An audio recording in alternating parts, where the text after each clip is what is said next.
예, 기재위 간사 유성걸 의원입니다.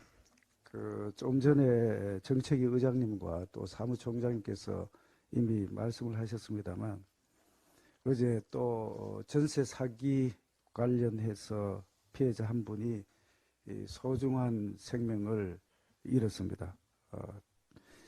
지난 며칠 전에, 사흘 전에 20대 남성이 이 극단적 선택을 한지 불과 사흘 만에 또 올 들어서는 벌써 세 번째의 희생자입니다. 정말 가슴 아픈 일이 아닐 수 없습니다.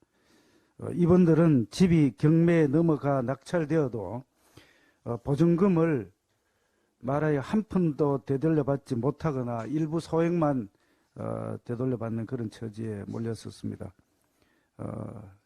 통계에 의하면은 인천 미추홀구의 전세 사기 피해자 3,107가구 중에서 경매가 예정된 것만 하더라도 2,000가구가 넘는 것으로 그렇게 확인이 되고 있습니다.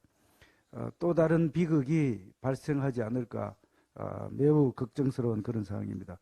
올해 들어서 정부가 안심 전세 앱을 새로이 설치하도록 하고 또 악성 임대인 신상 공개를 하는 등 조치를 취했음에도 불구하고 이런 사건들이 피해가 계속 늘어나고 있습니다.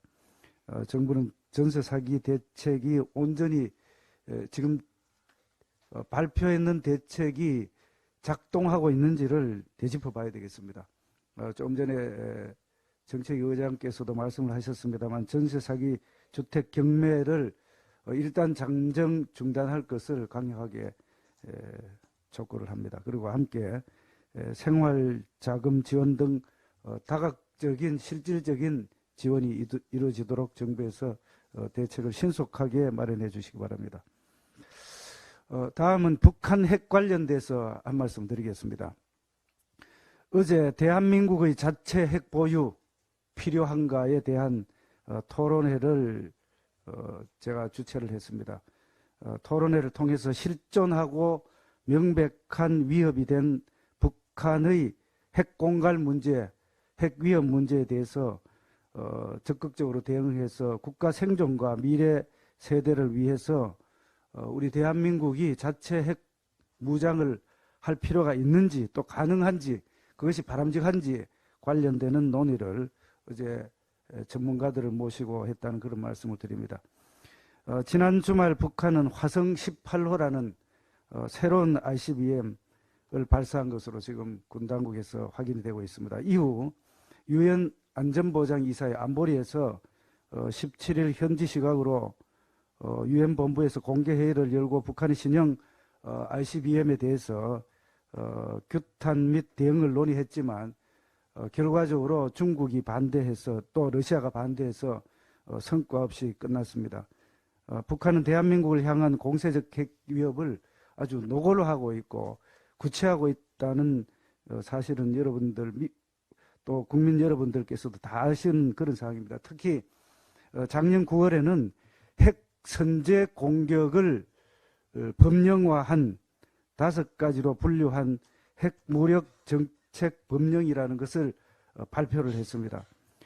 전술 핵무기를 지금 다량화하고 있고 핵탄두 보유량을 기하급수적으로 늘리겠다는 그런 기본 중심 방향을 정하는 2023년도 핵무력 및 국방발전 변혁적 전략이라는 것을 발표한 것가 있습니다. 우리 대한민국이 핵이 없음에도 불구하고 핵 선제 공격을 사실상 공식화하고 있어서 매우 걱정스러운 그런 상황입니다. 이런 상황에서 이번 토론회에서는 자체 핵무장을 포함한 여러 가지 방안을 논의했고 우리 당에서도 또 국민 여러분들께서도 이 사항이 국가의 미래와 또 생존 자체에 대한 중요한 사항임을 다시 한번 함께 해주셨으면 좋겠다는 말씀을 드립니다. 이상입니다.